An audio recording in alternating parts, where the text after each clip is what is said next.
Welcome to my channel and my February 2021 budget closeout.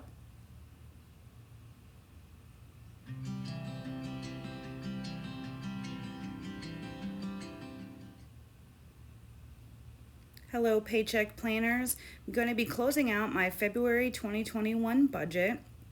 The very first thing I do is I make sure that my budget sections are correct because I always copy them from the month before. So I went back into January, copied what my budget was for January, and then I pasted it into February. So now I just need to go through and make sure that those amounts are actually what they need to be for February. So I go through each of my paycheck budgets. So right now I'm going through my debt categories and just adding those up. So I got a total of $1,562. So I will just need to update that here for February.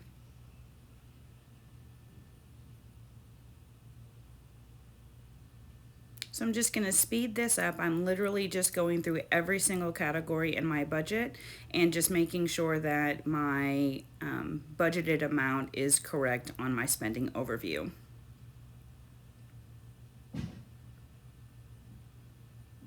I will say that this entire process of closing out my budget usually takes me about an hour to an hour and a half. But luckily, through the work of electronic and technology, I will be able to speed that up for you. So what I'm doing now is I'm actually going through all of my spending trackers. I use this category closeout tally sheet, and I literally just go sheet by sheet, and I am writing in what the total was on every sheet for each one of my categories. So each category in my budget has a corresponding color that I use for when I highlight. I also use it down at the bottom to do my category totals. So I have those same colors over here on my category closeout tally.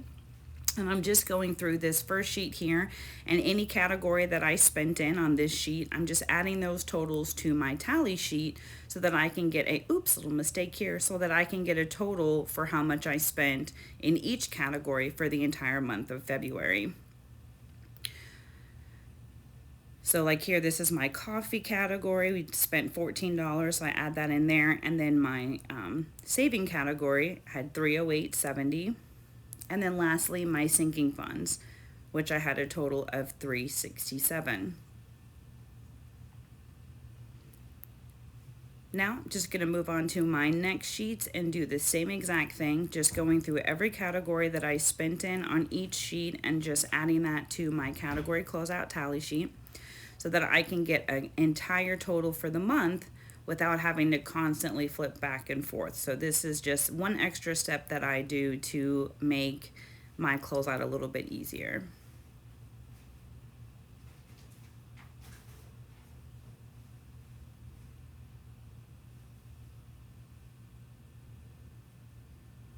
As you can see here real quickly, I actually used 5 sheets, so I had a couple categories where I had to just do a little extra little column right there. So now I literally just go line by line and I'm totaling each of these out. So for example, my business expenses was $94.76 for February, and my dining out total for the month of February was $337.67.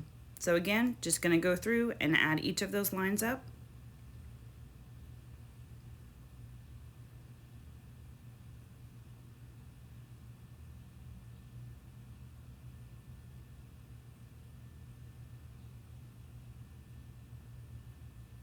All done with that.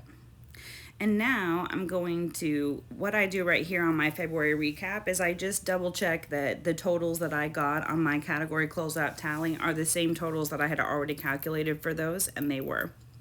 So now I'm taking the total amount from my category closeout sheet, and I'm just adding that to my spending overview. Now I do round up and down. So what I do is if, for example, debt was $1,777.55. Because it's greater than 50 cents, I round that to 1,778. My utilities, on the other hand, were $807.10, so I round that down to 807. And I'm just going through and adding in those totals for all of my categories. Now, what I do here once everything's done is I need to fill in what my March starting balance is. And in order to do that, I have to go back to my checking account tracker and get that total. Now, there is one transaction that has not cleared on this sheet yet, and I didn't do a video of that last page that I added. So I did subtract that total before adding it. So I'll take the final balance in my checking account plus any cash that I'm rolling over into March, and that gave me a March starting balance of $3,085. What I do next is I take my entire actual column and I add that up. When I did that though, I found that I was off, like not off like how I normally am, but like over $100. So I had to go back and double check and found that I did miss two transactions. The first one was one in my grocery category. So my total in that category went from $273.78 up to $388.38. So update that over here on my spending overview to $388. And then I also, in my holidays and events, I forgot that I did have some cash spending. So I had to fix that as well. So that went from $988 up to $1183. So once I found those two errors and got those corrected, my total expenses for February were $14,013, which meant that I was off on my budget of -12, which means I spent $12 more than I had as far as income goes. Now, I typically, my rule of thumb is that if I am off by less than $10, I don't go look for it.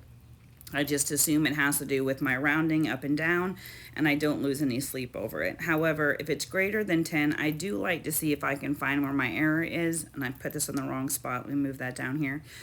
But I'm going to take a break from that for right now just because I want to get through these sheets and then let my brain rest a little bit, and then I will come back and see if I can figure out where that if there's another error or if I truly am off by $12. So now what I'm going to do is I find the difference from what I budgeted to what I actually spent. So if I write it in red, it means I spent more in that category than what I actually budgeted for. If it is in blue, that means I spent less than what I budgeted for. So now I'm just going to go through and do that for every single one of my categories. I take the budgeted amount minus the actual amount. If it's negative, it's going to be in red, and if it's a positive number, meaning I spent less, it's going to be in blue. If it's exactly the same, then I'll just write 0 in black. Here, I don't do a difference between budgeted and actual in my March spending, or excuse me, in my starting balance, so I've just copied that over. Now I'm calculating the percentage of my income that I spent in each one of those categories. So for debt, I would take $1,778 and I would divide that by $14,001, just because I did round up those 3 pennies. And I came up with 13%. I did the same thing for my utilities, it was 6%. And I literally go through that for every single line. If it is less than 0.5%, then I don't count it as a percentage. I just put that little dash that you see here. And then what I do is I add up all my percentages to make sure that I come to 100. And I did find one little error. In my business, I put a line and it actually should be 1%. So now when I add all of those up, I get exactly 100%, which means that it's all accounted for and good to go. Next, I'm going to work on my net worth. I love reviewing my net worth once a month because this really does show me the progress that I'm making in my budget as far as the assets that I'm accumulating versus the liabilities that I have. Sometimes I don't see a huge change in my overall debt total just because it is such a large number, because I do have a house and a car that I'm paying on currently. but I noticed that my net worth never lets me down. It really does give me a snapshot of where I am. So my cash on hand is going to be anything that I have in my cash envelopes that I'm rolling over, as well as any sinking funds that I keep in cash. My checking account is what that balance is on the day that I'm doing my closeout. My emergency fund is just that. My savings account, this is where I keep, I try to keep 5,000 in there at all times. I did take a little bit of money out for the trip that I'm on right now, so I'll be having to work to rebuild that back up. Next, I'm going to copy my other sections that I add in from January and paste those into February so that I can get those updated. So this column over here on the left that you see me working at, those are my assets. So like I said, I have all of my accounts. The sinking funds one that you see right there is going to be my sinking fund, my large sinking fund account. That's that one. Those are not cash ones. So next I'm going to update my 401k balance. And then I do own a 2012 Volkswagen Beetle. That value, I don't check it every month, usually every other month or once a quarter. And then my Telluride is still pretty accurate, and then my home value.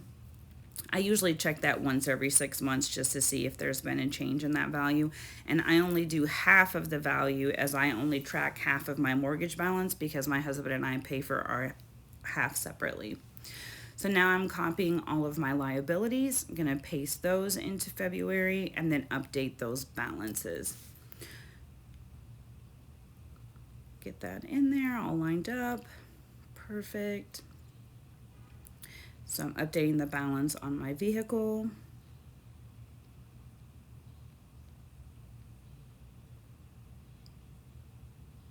As well as my credit card balances.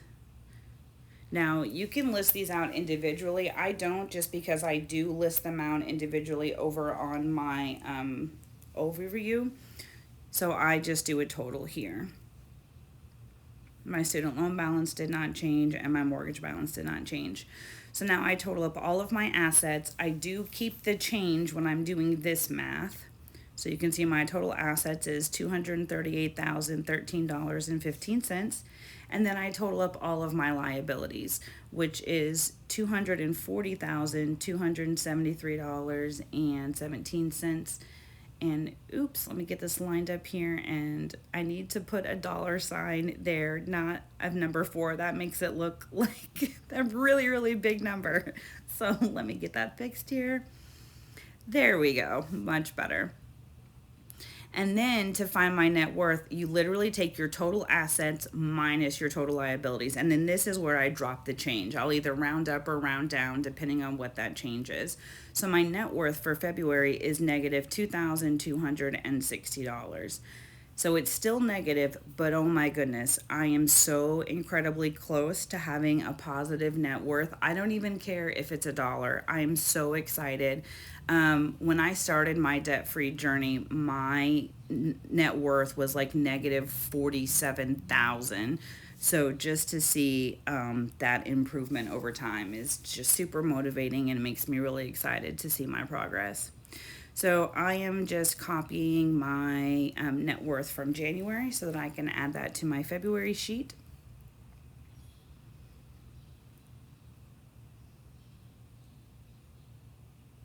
Oops, this should not be black. This should be red because it is negative. And then I'm also going to put my net worth for January in there, which was also negative, but it was negative 6,125. So I went from a negative 6,000 to a negative 2,000 in 1 month. So I had a positive change in my net worth of $3,865.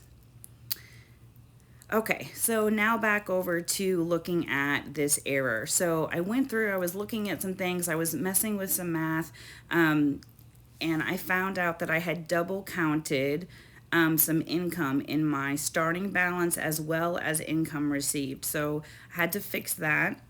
So that actually made my total income for February $13,959.97. Now that's not all earned income. That's sinking funds, that's savings, that's anything that I rolled over into my checking account. So I'm going to update that balance here. And you can see I already updated my total expenses. It was actually 13,964. So when I do that, I was only off by $4.